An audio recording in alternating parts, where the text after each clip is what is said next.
I opened the envelope on a Tuesday morning. It wasn't even sealed properly, just folded and tucked under my door like it didn't matter. Inside was a rent increase notice, effective in 30 days. My rent was going from $1,400 a month to $4,200. I read it twice. Then I stood there in my kitchen, still in my coat, staring at the number. People call stories like this a karma revenge story. But it didn't start with anger. It started with a very quiet, very specific feeling. The kind you get when you realize someone has made a serious mistake. I'd lived in that apartment for 6 years, paid on time every single month. I was a good tenant. I thought that counted for something. Gerald apparently didn't agree. Gerald had inherited the building from his father 8 months earlier. The old man had managed everything quietly, fairly. Gerald was different. Within weeks of taking over, 2 families on the 3rd floor were gone. A woman who'd lived there 11 years left in January. He was moving fast.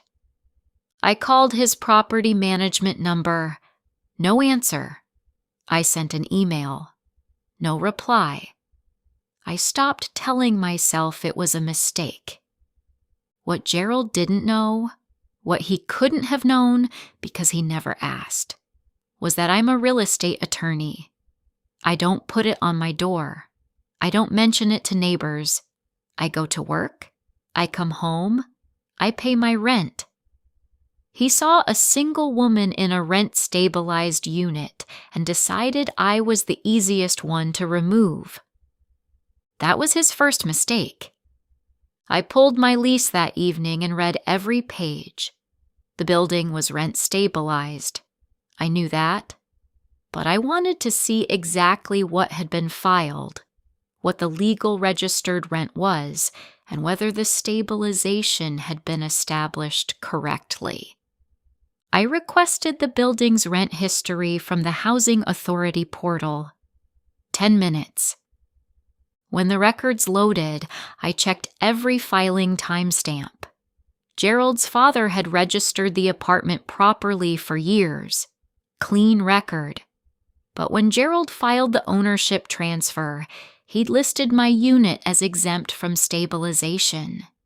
He'd checked a box stating the unit had been vacated and renovated. I had never vacated. There had been no renovation. I went through it 3 more times. My hands weren't shaking. Everything felt very quiet and very clear. I pulled my original lease, then the renewal I'd signed 4 years ago. Both listed the unit as rent stabilized. Both had the registered legal rent on file. Gerald had submitted false information to the Housing Authority to strip my unit's stabilization status while I was still living in it. I screenshotted the filing, downloaded the PDF, saved it in 3 places. Then I checked the transfer date. He'd filed it 5 months ago, 2 months before he sent the first round of rent increases to the 3rd floor. He hadn't waited long after his father died. I opened a new document and started taking notes.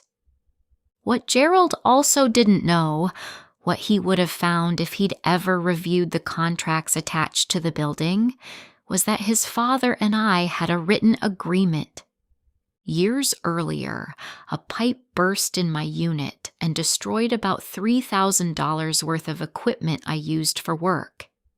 Instead of paying out of pocket, his father offered me a contract, a 10-year lease with a fixed renewal option, capped annual increases, and a clause requiring written arbitration before any tenancy termination could be pursued. Real contract. Drafted properly, signed by both of us, notarized copy in a fireproof box in my closet. Gerald had inherited the building. He had inherited every contract attached to it. He never checked if any existed. I stepped into the hallway the next morning. I wasn't the only one. The couple on the third floor had received notices. A woman across the hall, 3 other units in the building. Everyone had the same number at the top. Everyone had the same 30-day deadline at the bottom. Sign or move. I went back to my apartment and called a colleague, not for help, just a second set of eyes on the arbitration clause.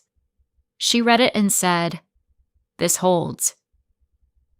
I filed a complaint with the housing authority. I attached the fraudulent filing, both leases, the original contract, and a timeline of Gerald's actions since he took ownership. Then I sent Gerald a letter. Certified mail. Return receipt requested. 2 pages. I outlined the fraudulent stabilization removal. I cited the contract. I noted the rent increase was unenforceable under the existing agreement.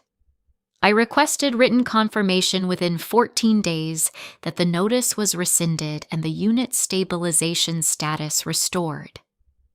I did not threaten him. I told him what existed. The return receipt came back 4 days later. He'd signed for it. 6 days after that, a voicemail. Gerald. His voice was different than it had been in the hallways. Quieter. He said there may have been a misunderstanding with the filing, that he'd be in touch. I didn't call back. The housing authority investigation opened 3 weeks later. I gave them everything, the documents, the timeline, the contract. They told me I wasn't the only complaint they'd received about the building. Gerald's fraudulent filing was flagged. He was required to restore stabilization status for my unit and at least 2 others where he'd done the same thing. He faced fines for the false filing. The arbitration clause meant he couldn't pursue termination without a process that would take months and cost more than it was worth. His attorney eventually sent a formal letter. It confirmed the rent increase notice was rescinded. It confirmed the unit's legal registered rent. It noted the ownership transfer filing had been amended. I added it to the folder. Gerald sold the building 8 months later. I heard through a neighbor that during the sale negotiations, buyers had reviewed every lease carefully. The contracts, mine especially, reduced the building's projected income, which lowered the sale price. Apparently, Gerald accepted a smaller offer than he originally expected. I still live in that apartment. The rent is $1,400 a month. The night the rescission letter arrived, I made dinner and sat at the same kitchen table where I'd first read that envelope. The contract his father signed was still in the fireproof box. Gerald had handed me everything I needed the moment he slid that notice under my door. He never asked who lived there. People assume they know exactly who they're dealing with. They see a name on a lease, a unit number, a monthly transfer. They see the easiest person to remove. They don't see what's in the drawer. They don't see what's in the box. They don't see what someone has spent years quietly keeping in order, just in case. That's always the mistake.